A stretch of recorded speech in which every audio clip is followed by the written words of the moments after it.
ലോകത്തിൽ നിന്നുള്ളതിൽ വെച്ച് ഏറ്റവും മനോഹരമെന്ന് പറയപ്പെടുന്ന, അതിശ്രേഷ്ഠമായി വിശേഷിപ്പിക്കപ്പെടുന്ന ഒരു ചിത്രമാണ് പിയാത്ത. പരിശുദ്ധ മാതാവ് തൻ്റെ പുത്രൻ്റെ നിശ്ചല ശരീരവും മടിയിൽ കിടത്തിയിരിക്കുന്ന ആ ചിത്രം ഏകദേശം 1490-കളിൽ മൈക്കിൾ ആഞ്ചലോ നിർമ്മിച്ചെന്ന് പറയപ്പെടുന്ന ഈ സ്റ്റാച്യു റോമിലെ സെൻറ്റ് പീറ്റേഴ്സ് ബസിലിക്കയിലാണ് പ്രതിഷ്ഠിക്കപ്പെട്ടിരിക്കുന്നത്. ഇന്ന് ലോകത്തിലെ മിക്കവാറും എല്ലാ പ്രാധാന്യമുള്ള പള്ളികളിലും ഇത് കാണാനായിട്ട് സാധിക്കും. ഈ മനോഹരമായ രൂപം കണ്ട് നാം ആസ്വദിക്കുമ്പോഴും അതിൻ്റെ പുറകിലെ ജീവിക്കുന്ന വലിയ യാഥാർത്ഥ്യമാരെ തന്നെ ആരും തന്നെ ഓർക്കാറില്ല എന്നതാണ് മറ്റൊരു യാഥാർത്ഥ്യം.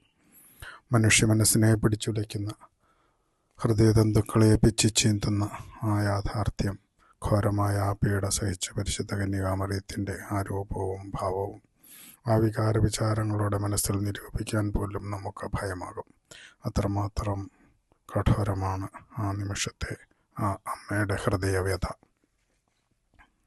ഒരമ്മയ്ക്കും എന്നല്ല, ഒരു മനുഷ്യ വ്യക്തിക്കും സഹിക്കാൻ കഴിയാത്ത അത്ര അപാരമാണ്, വേദനാജനകമാണ് ആ കാഴ്ച.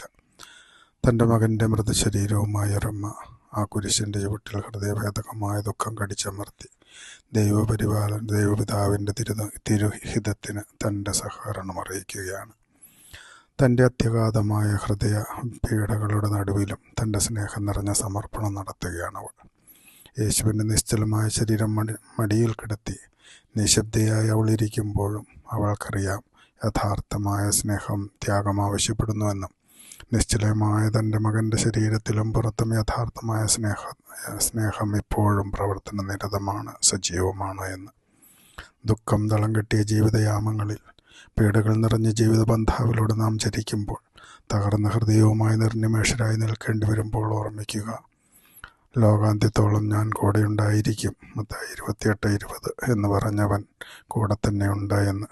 ജീവിതത്തിൻ്റെ ഭീതി നിറഞ്ഞ, മരണത്തിൻ്റെ നിഴൽ വീണ താഴ്വരകളിലൂടെ നടക്കേണ്ടി വരുമ്പോൾ അവൻ തുണയായി കൂടെ തന്നെയുണ്ട് എന്ന് സങ്കീർത്തനം 23:2.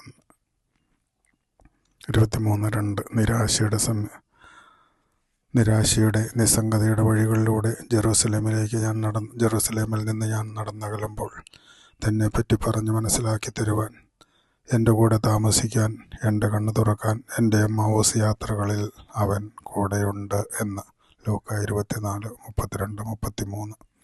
അപ്പോൾ ഞാൻ വിശ്വാസത്തോടെ, കൂടുതൽ തീക്ഷ്ണതയോടെ നിൻ്റെ ജെറൂസലേമിലേക്ക്, വിശ്വാസ കൂട്ടായ്മയിലേക്ക് തിരിച്ചു വരുവാൻ കർത്താവെ നീ സഹായിക്കണമേ. ഈ കുരിശിൻ്റെ വഴിയിൽ മറ്റൊരു പ്രത്യേകത കൂടിയുണ്ട്. നിയമത്തിൻ്റെ ഒരു അന്ധമായ പാലനം.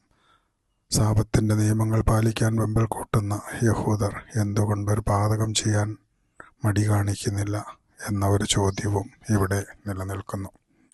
ഒന്നുകിൽ ആത്മീയ അന്ധകാരം, അജ്ഞത, അതിൽ മുങ്ങി തങ്ങൾ ചെയ്യുന്നത് എന്താണെന്ന് പോലും അറിയാതെ പോകുന്ന യഹൂദർ. നിയമപാലനത്തോടുള്ള അവരുടെ തീക്ഷ്ണത കാണാം. ആ ശാപതം വലിയ ദിവസമായിരുന്നു, അതിനാൽ ശരീരങ്ങൾ കുരിശിൽ കിടക്കാൻ പാടില്ല. 2. മാലിന്യമേറ്റാതെ പെസഹ ഭക്ഷിക്കേണ്ടതിന് അവർക്ക് തങ്ങളെ തന്നെ ഒരുക്കേണ്ടിയിരുന്നു. അപ്പോൾ തങ്ങൾ ചെയ്തു കൂട്ടിയ പാതകങ്ങൾ, ഏഷണി പറച്ചിലുകൾ, കള്ളപ്രചാരണങ്ങൾ, നുണക്കഥകൾ, മൃഗീയമായ മാനുഷിക പീഡനം, കൊലപാതകം, ഇതൊന്നും നിയമത്തിന് മുന്നിൽ വലിയ തെറ്റായി അവർക്ക് അനുഭവവേദ്യമാകുന്നില്ല. അതുകൊണ്ടല്ലേ കർത്താവ് കുരിശിൽ കിടന്നുകൊണ്ട് പ്രാർത്ഥിക്കുന്നത്, ഇവർ ചെയ്യുന്ന എന്തെന്ന് ഇവരറിയുന്നില്ല, ഇവരോട് ക്ഷമിക്കണമേ എന്ന്. ഇന്ന് നാം ജീവിക്കുന്ന ലോകവും ഇതിന് സമാനമാണ്. ഒരു കൂട്ടർ പണത്തിനും അധികാരത്തിനും സ്വാർത്ഥതയ്ക്കും വേണ്ടി മതങ്ങളെ വെറുപ്പിക്കുമ്പോൾ, നിരാകരിക്കുമ്പോൾ, ഇല്ലായ്മ ചെയ്യാൻ ശ്രമിക്കുമ്പോൾ, വേറെ ചിലർ മതത്തിൻ്റെ പേരിൽ തന്നെ ബാക്കി മതസ്ഥരെ പീഡിപ്പിക്കുകയും കൊല്ലുകയും നാമാവശ്യമാക്കാൻ ശ്രമിക്കുകയും ചെയ്യുന്നു. ഇവരും പീലാത്തോസിൻ്റെ കൂട്ട് കൈ കഴുകുന്നവരാണ്. യഹൂദന്മാരുടെ കൂട്ട് നല്ല പുള്ള ചമയുന്നവരാണ്.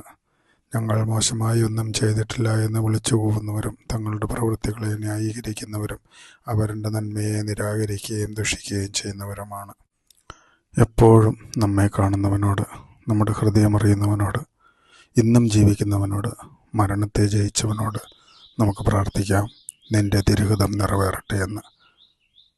അങ്ങനെ പ്രാർത്ഥിക്കാൻ ഞങ്ങളെയും പഠിപ്പിക്കണമേ എന്ന്.